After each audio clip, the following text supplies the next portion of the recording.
Hello, and welcome to the first episode of FDSOA Street Talk. I'm FDSOA Chairman Lance Vinson, and we have a super special, excellent, special, super special. Is that enough super special? That's enough. That's good. Maybe. Yeah. Episode for you guys coming up. FDSOA and the board are very excited to start this podcast. The plan is to try to do this on a regular basis to try to reach out and hit the fire service community with hopefully some information or some personalities that you might be familiar with, or just things that you might want to know. Here with me this evening is Trevor Shea. He's our international director, and Ben Holly. He's one of our Eastern directors. We've also got Chief Forrest Reeder here with us. We're going to go through some introductions real quick. Trevor, if you want to tell everybody who you are. Yeah, thanks, Lance. I screwed up my name, so I can't figure out how to change it and have like the international director underneath. So I'm the only one that doesn't say that. I'm the international director of FDSOA. It's my 30th year in the fire service. I've been a volunteer and career firefighter. For I'm in my 26th year now. Working my way up from back to trucks. Then through the training division, and then now I'm a deputy fire chief in the city of Woodstock, Ontario, Canada. So that's where I am right now. Awesome, Trevor. Thanks for being here. How about you, Ben?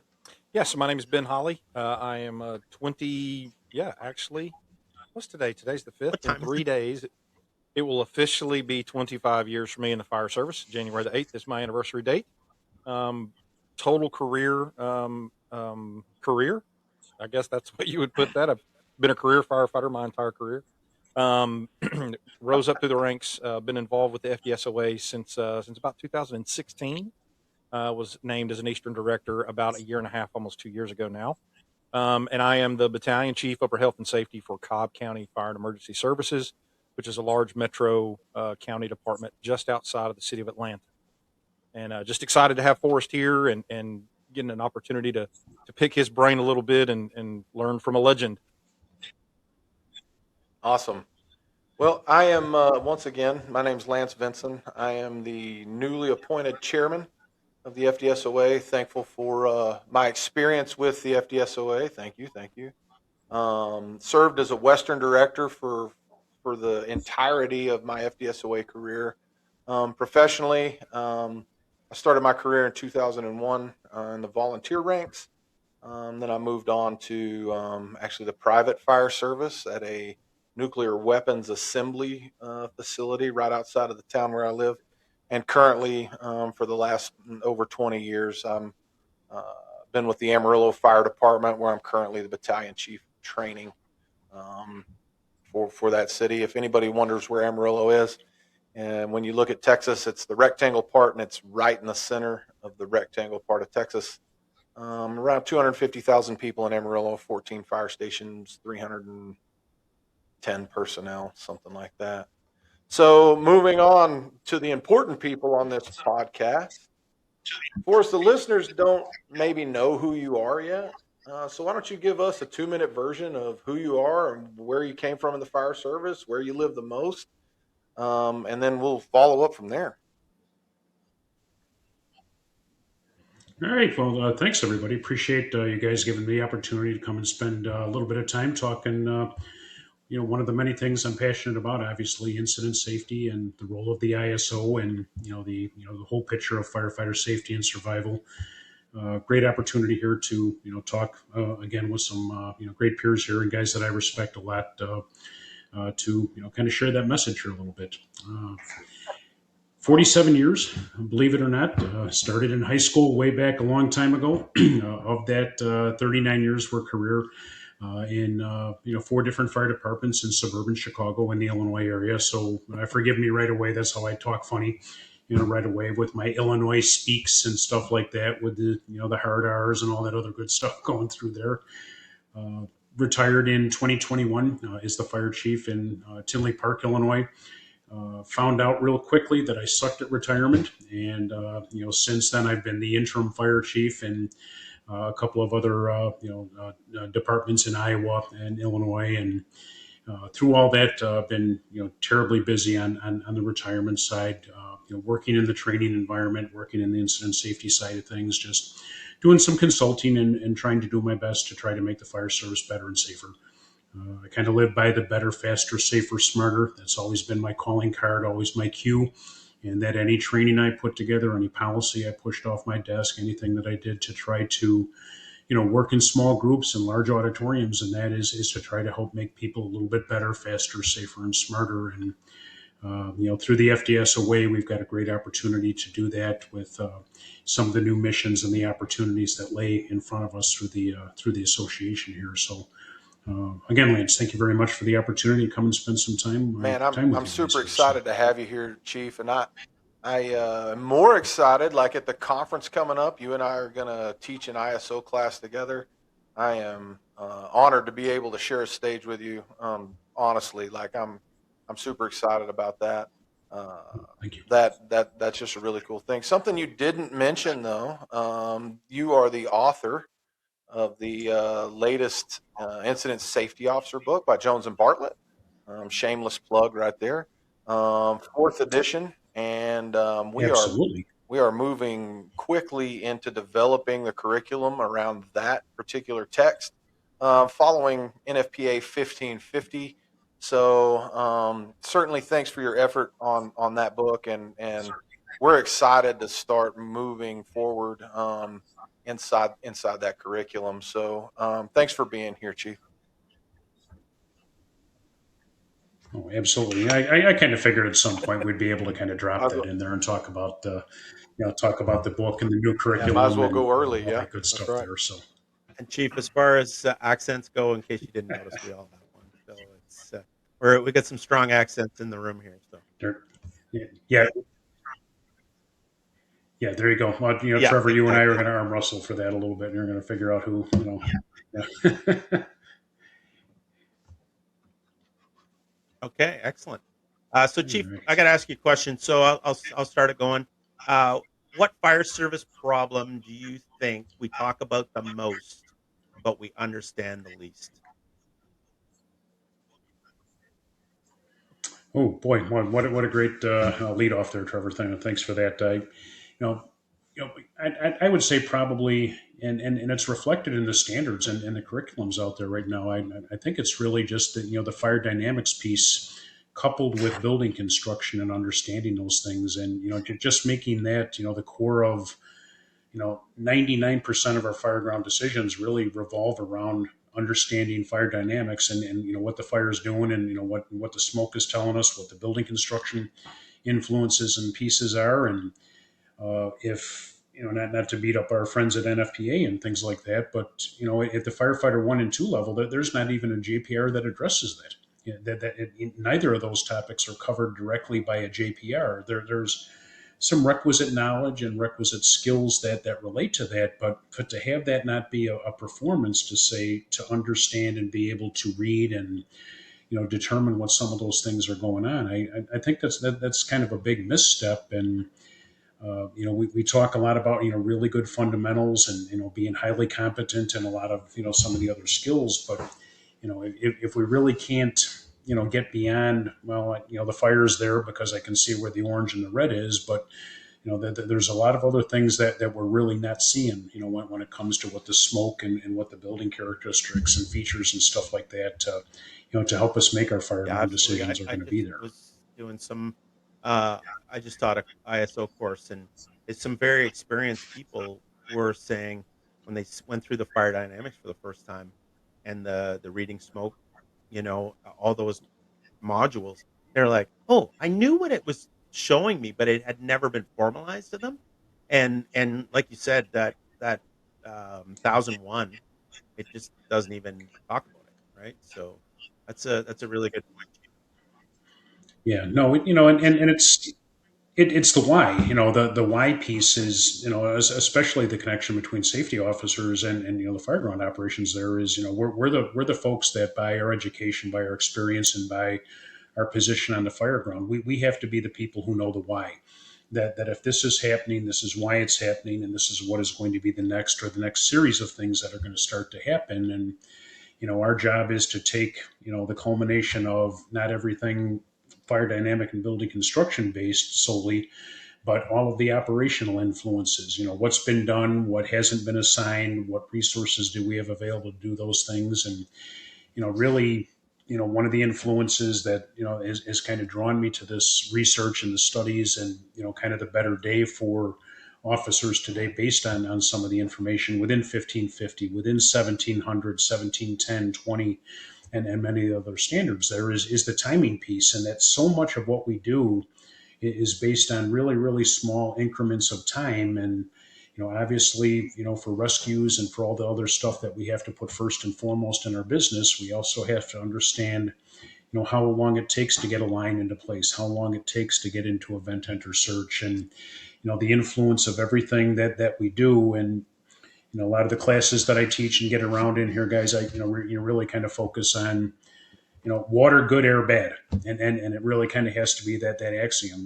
There's hours and hours of UL research there that the best water is going to be the fastest water. We have to get water in its place, and we have to be able to control air, both on the exhaust side of things as well as the inlet. And again, going back on the previous question there, Trevor, I think that's a really good thing there too. Is that I think we overlook the influence on the fire ground when we're looking at fire dynamics, and really don't understand the impact of the inlet side of airflow into a structure. A mental model right now of ventilation, if you drew it on a little piece of paper, it's going to be a stick figure of a house with smoke coming out of the roof or smoke coming out of the window. And that's a firefighter's viewpoint of ventilation. But if we look at the pure sense of what the research and what experience and evidence is teaching us today, is equally important, maybe if not even more important, is going to be the inlet side of that. So, to things we haven't talked about or things that we don't understand, I would say that, again, that fire dynamics, building construction, and understanding the influence of water and air and the timing of those things is really where I think the fire service needs to go moving forward. Thanks for that. That's great stuff. All right, Chief, I've got another question I'm going to hit you with, as if that one wasn't hard enough or wordy enough. Sure, man. If you could pick, let's just say you could pick one theme for this conversation, the conversation we're having today. What do you want, not only just firefighters, but the leaders of our individual departments all across the country to walk away thinking about?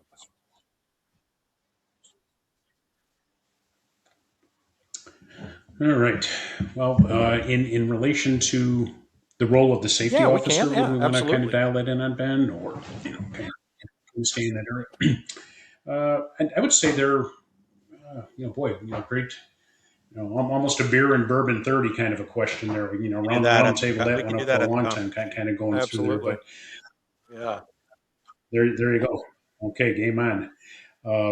I think role clarity and kind of execution there. I think what is the role of a safety officer, whether it's in an embedded concept where everybody is trained to the role of the safety officer, which I certainly advocate and support, or a dedicated safety officer where it's assigned by role and function within the department, and what that really really has to be.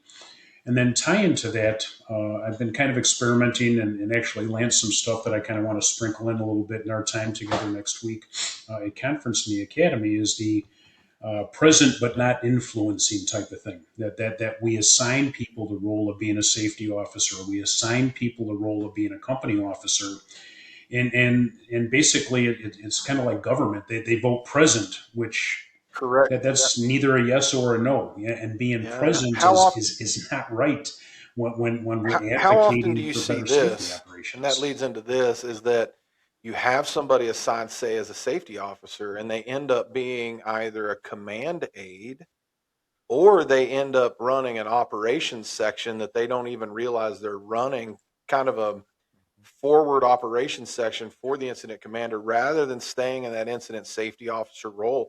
I find that those things can be fairly dangerous, and 99% of the time it's going to go right, but it's those few times that it doesn't go right, and that safety officer has kind of mission creeped outside of that role, that we really need to maybe, if you're called a safety officer or you have that embedded safety, take a hard look at what those actions, right?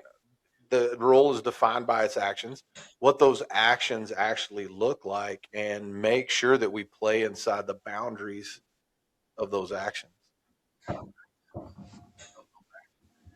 Yeah, no, right on. And again, you guys, do you agree with me if I kind of throw a little statement that if the lane of the ISO on a fire ground is Mhm. probably the most curvy, challenging, For sure. blurred line of any Oh, for highway sure. that we have on the fire ground. Because by nature of what the safety officer does, functioning solo in a team environment where everybody is, assigned an accountability position together with another crew and things like that. And, staying away from, as, Chief Dodson, has taught us in the previous 3 editions of the book and our traps and triggers sections and stuff like that I don't want a safety officer to be the accountability officer. I don't want you to become a tactical position just to be observing the effectiveness of tactics and, all of the other, things that we have to take a look at there. And, again, but, because, the rate of change in many of things, and we've talked about that since the early ages of being a safety officer is one of our focuses here. Stepping into that, Lance, and making tactical decisions Correct. versus supporting tactical decisions and making some judgment assessments, really is the core of a safety officer who understands the position, understands the responsibilities and Sure. the stuff that we have to be doing there. There's so many things to look at, and it has to be, if you look at the steps, on the fire ground, I think probably you're going to be the person who, if you're doing your job correctly, has got the most amount of steps on the fire ground. You're not in a fixed position. You're dynamically moving. You're continually assessing. You're comparing what you saw upon arrival to what you're seeing now and forecasting where things are going to So go in the that kind future of and leads stuff. me So into my question. So I've got two very specific things that in the fire service, especially from the safety side, that I've kind of put myself in that place. The first one's seatbelts. I don't understand how we're still killing firefighters by not putting on a seatbelt. Lost a friend in 2005, one of my very best friends in our organization, by falling out of a fire truck when it turned a corner and fell out because he was getting ready on the way to a call. We've really taken a look through our organizational lens at how long it takes to put on a seatbelt, and really the cost, the time cost for that is how long it takes you to swing your coat over your shoulder, because you're gonna mount the apparatus with your boots and your pants on, right? And so that's where guys are putting their coats on. So how long does it take you to put your coat on? Not buckle it up, just put it on. We've actually put a stopwatch to it. It's somewhere around 8 seconds. And so when we dial that down, it's like, hey, you can get the front of the coat buttoned up under the seatbelt, but those 8 seconds aren't really worth the operational risk that injury and death happens from seatbelt. So that's the first one. The second one for me is this really weird civil war that we've ended up in, about risk. Risk is an interesting conversation inside the fire service today. Um, and that risk versus benefit profiling that I just feel like um, we don't do well. So when you hear risk versus benefit, what is it that you wish more people understood about making that decision in the moment? And of course, I'm sure that my answers will be um, through different podcasts. We can talk about that. But today, I want to hear what you have to say about risk versus wow, there's a whole whole podcast just on those couple of questions there, Lance. And again, I think that's the kind of discussion, and if we're doing everything right here, guys, which I believe the pros I'm looking at on the screen here, and those who are hopefully going to be listening to our words here and things, there is the risk piece and risk assessment, risk analysis, risk management, or whatever. I think unfortunately it becomes kind of a multi-headed serpent here, that we have an individual assessment of what that term means, We have an organizational one in terms of what it means. And then as a profession and what we have as a fire service, I think, and probably that's the one that the Civil War, it's under attack, that we're talking about these fire chiefs that are saying, we will not search, we will never search, we won't allow this. And I don't know where they are. I haven't met them. I haven't seen any of their discussions. I haven't read their blogs. I haven't seen their podcasts. I haven't heard those narratives. And to a great degree, I look at that in terms of sometimes who's making those statements and the level of responsibility that they have in the fire ground. Have they served as an incident commander and been the person responsible for everything that is going on during that incident? Because that person has got a different, level of risk assessment and perception in what they're going to allow and not allow versus that of a firefighter or company officer or somebody in between here. And the challenge is getting all of those organizational, individual, department, and all of those things together and functioning on the same page.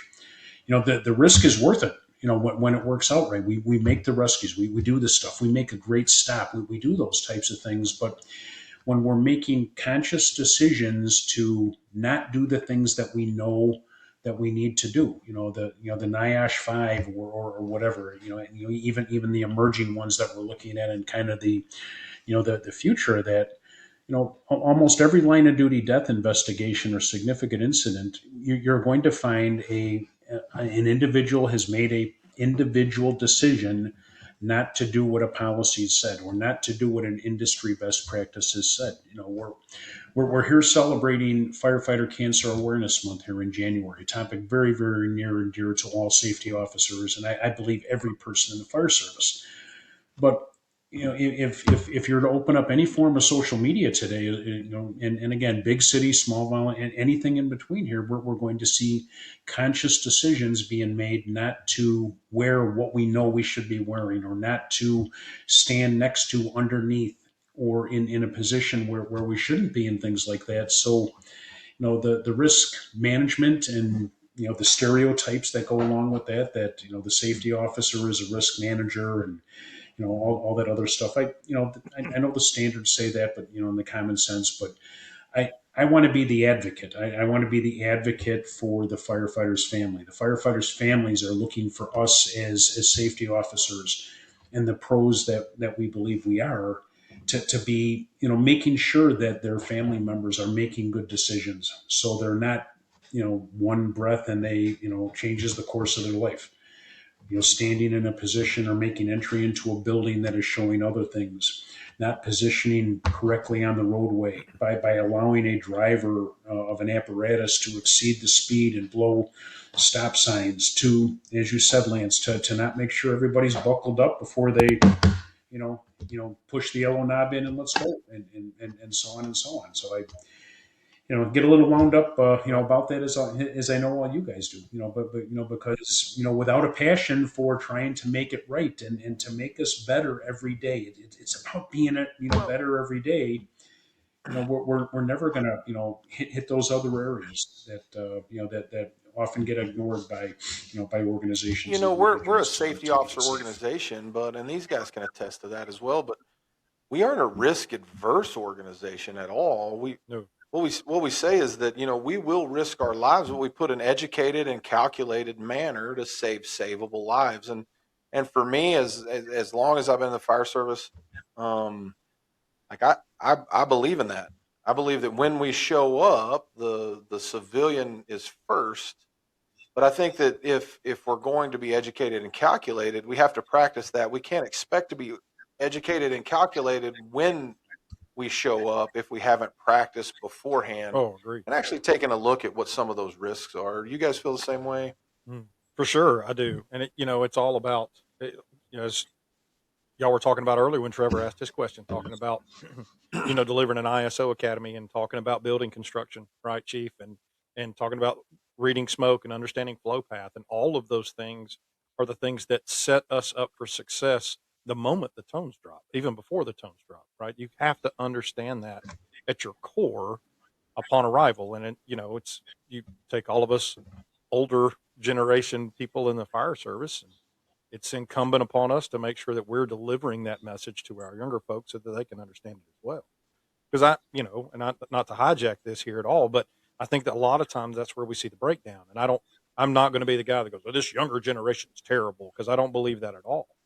But what I do believe is that they're not coming into the fire service with the same experience and life skills that perhaps we came into the fire service with, and our mentors came into the fire service with. And so I think it's it's up to us to recognize and learn how to communicate with the younger generation, because I think a lot of the younger generation of firefighters believe that their life is worth it, like for just to give an all clear when you I've might have heard the it in my homeowner standing class. in the front I've yard. heard it in my classes. I had one just Right. recently, and a guy was like, "No, we show a video of Home Depot fully involved, and there's smoke and Yeah. flames down 3 feet from the floor, and he's going, I'm going in there. Going in. I'm like, Right. for what? Like, there's no survivable space in there. And I come from a large urban fire service with 22 stations, 700 staff, and we were an aggressive fire department. Right. What I know now about safety, maybe looking back, there's a couple times when you're like, maybe we could have made a different decision, but that's what experience and that's what culture is all about, right? It's all about Right. that, experience is it's and when you talk to some younger firefighters, it's not I'm not giving you advice because I'm smarter than you. It's just I've done more, I have more experience, I've made more mistakes than you have. Right. And that's really what it breaks down to. Yeah. Yeah. Yeah, absolutely. Absolutely. Chief, It's a great topic. And I think I you love could it. talk about that one for a long time. So Yeah. we probably need to have you back and just discuss risk versus benefit. I think Yeah, that'd be awesome. 100%. Yeah. But to jump Right. off that one, Chief, we talked about, some culture things that we have in the fire service. We've talked about, safety, Vinny was talking about seatbelts. Some people don't think it's cool to wear seatbelts and different cultural things like that. Or, no matter what the fire looks like, we're going in, right? Um, if you could pick one sacred cow that the fire service has that you think needs to be challenged, what do you think that would be?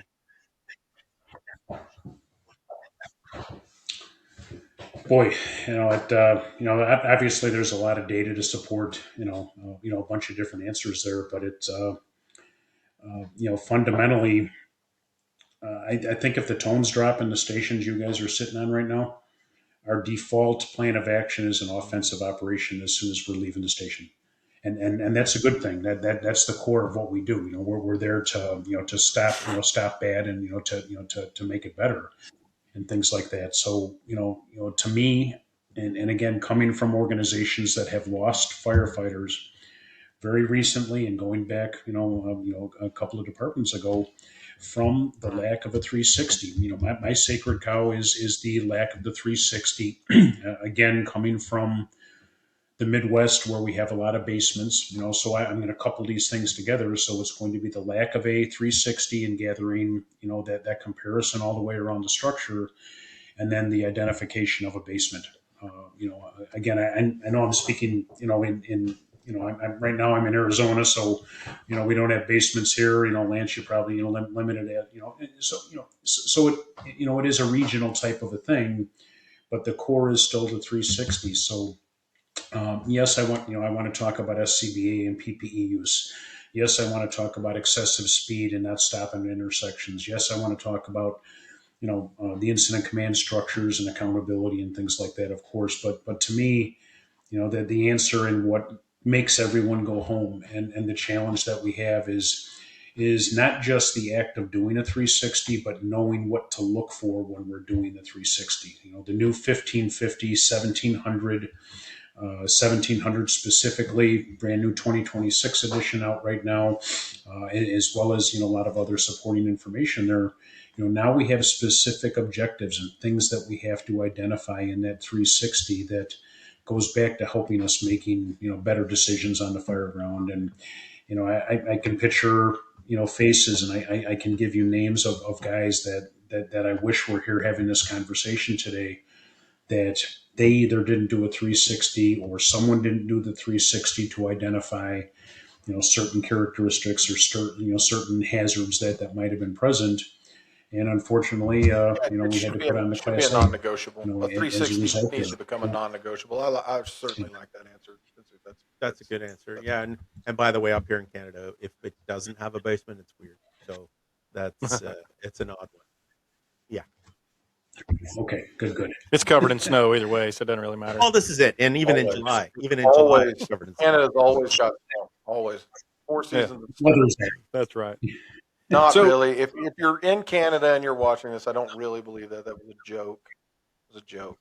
I'm in Georgia. I'm in presently 100%. south of 27 states where I live. Oh yeah, that's right. You are on that little part that hangs down.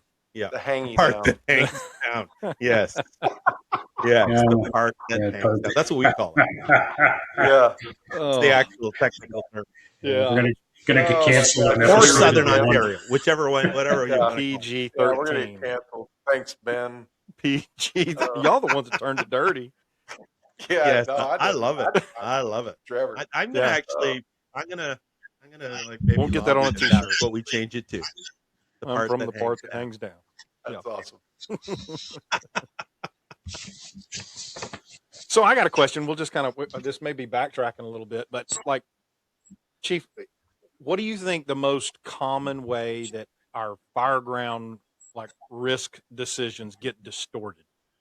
Do you think it's ego or tradition, lack of training, lack of education, or do you think it could be something else? Right. I would say yes to all those, but I've got a slide in one of my presentations that goes back I hate to say it, but almost decades ago, and the horsemen of the apocalypse on the fireground: arrogance, ignorance, deviance, and complacency. Those to me are the four horsemen of the fire service. Those are our the four horsemen of the apocalypse. To us. Again, bear with me, Lance. Let me run those out again. We've got arrogance, ignorance, I've never heard it deviance, put and that way, man. complacency. That's It's goes genius. And, I love it. That's Yeah. perfect. I'm going to steal it. I'll give you credit for it the first 3 times I And, use it, but after that, After that, it's ours. Yeah, we're after that, come on, how about some royalties or something here? if You we gotta- say we're stealing it and then we steal it, it's okay But, though. yeah, That's that's fine. right. And it's all recorded right here, so it should be. Gotcha. Yeah. Well, so That's good. how do you interrupt that? And Amen. one person at a time. One person at a time. This is if anything's a marathon, guys, it's the job of the safety officer. The people who believe in a better way. The people who want to build it better. Together doing these things together. It's our core values of what we have to do is in every company, in every station, there's going to be somebody who, from time to time, is going to have one of those traits, exhibited. You'll see it in training. You'll see those four horsemen appear in a training session. You'll see them in a live burn situation. You'll see them on the fireground clearly. But if we can know our crews, if we can know our leaders, and if our leaders are aware of those types of behaviors and things like that, and and how we signal the intervention, the hard and the soft interventions in between those things. And, unfortunately, the work of the safety officer is in rewards that we never know. In that, if we took an intervention on arrogance, ignorance, complacency, and deviance and those types of things, well, it's fine until it's not. Our job is to make sure that, we get in between those things and intervene, and then nothing happens. Then, well, okay, so what? Again, I'd rather be 5 minutes early and 5 hours too. I know that a lot of ways we can look at that, and and that would be kind of my call to action is let's look at those characteristics and what takes and ties those things together. Yeah. Thank you. Better for us.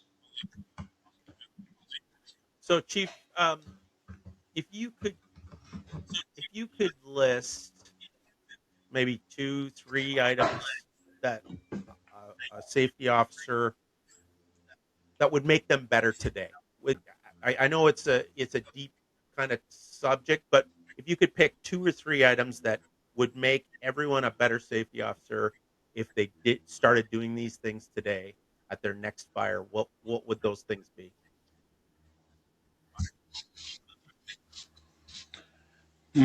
Okay, let's see here. Uh, I think obviously the foundation is in training and education and things like that, but I would think number one is to figure out what your trigger points are and how we make what we do repeatable. It's just like a good fireground radio size up. You know, the cadence of it. If you once you get into that with whatever system and whatever that needs to sound like to be right in your organization, the safety officer kind of needs to do the same thing. You know, so if we identify, just that, you know, looking at the cues that are telling us these things, figure out what controls are necessary for them, how we communicate those things clearly under stress, and I've been working really hard on some of the workshops that I'll be working with you guys on, and in other places and things there, just to figure out ways that we can take and tie together a I don't know how do we want to put it here. Let's say the ISO's cadence under stress. So when we have them size up something on the screen and they determine what their action or their prevention for it is going to be, the next question I believe we have to have as trainers is, okay, so what does that sound like in your organization? Tell me what that sounds like. So for every JPR that we're testing and working through and all those things, there is to figure out, yes, it's good that we identify the hazard and we identify the strategy to change it, but now let's figure out how we communicate it. Is it face to face? Is it over the radio? Do we make sure that we have a parrot talking it back to us or whatever in between there? So, that's kind of my advice for this, experienced as well as the, embedded safety officer. I'm sorry, assigned a safety officer there is to kind of figure out, whatever those trigger points are to get into a regular, pattern of the things that we have to look at that workflow, figure out how those things, tie together and, figure out what right sounds like. I listen to a lot of fireground audio like you guys do. And, when we get the manifestos on the radio, it discredits the value of what our position is. So being able to talk, in those concise, patterns and things like that to try to bring those things Sometimes I together think is sometimes key I to think what those we have guys to should do. start a podcast. Like we should just round them up But they wouldn't have and it. then They'd be all out of words because they used it all on the radio. Sure. yeah, you just We all come in started and have them laughing because I start think a we know podcast. the Uh-huh. guy that or guy or girl that we're thinking of. We all know that one Oh, person, yeah. Oh yeah. right? Oh Yeah. my gosh, so good, so good. So we're coming kind of the end. We kind of wanted to keep this to around our first one around 45 minutes. I Yeah. think we've been successful here. Um, Man, this has been a great Yeah. talk. I think that there's certainly more to unpack, and maybe we take it apart in sections and just have a continuation. We're going to have several of these happening on site at the conference next week. So maybe we take a couple of these things and unpack them there and kind of continue this discussion. But um, to finish this one out, I want you to complete this sentence. The fire service gets better when we do what?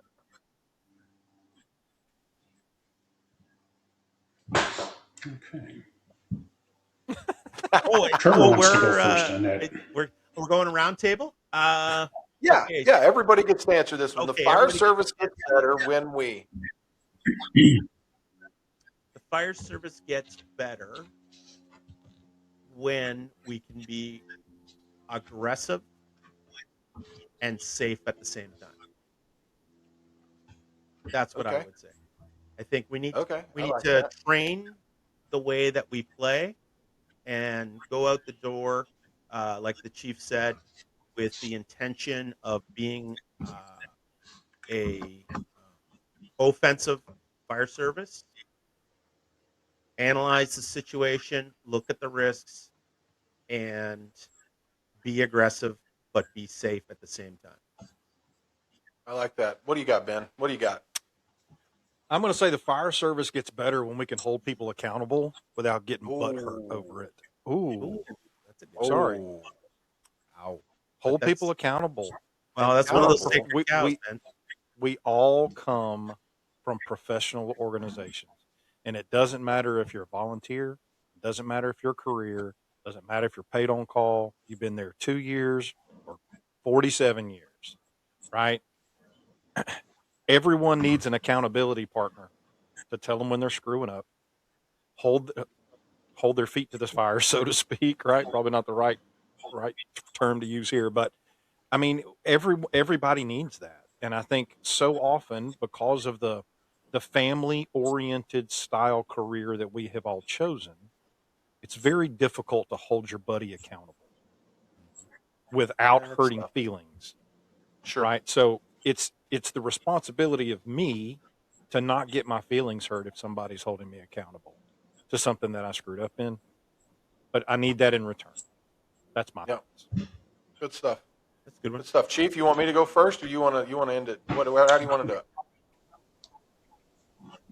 Yeah, I think we got to save you. You're the chairman, so we got to save See you if to you can kind wow of, us. get, Oh man, it's going to be good. get It's the going to be sound Oh, so it's good. gonna be so good, and he's so Oh, humble it's going to be too, good. which is nice. Yeah. so still here. Yeah. Well, I'm going to say the fire service gets better if, like I said, we strive to be better every day. It's about making a difference through holding each other accountable for doing what's right.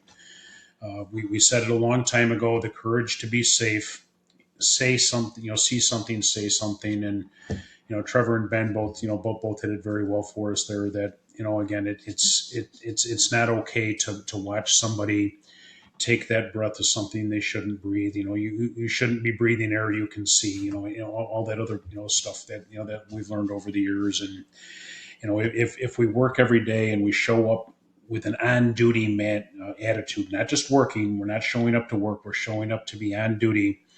And if we work every day to be better, faster, safer, and smarter, I I believe love we that. have a better I fire love that. service.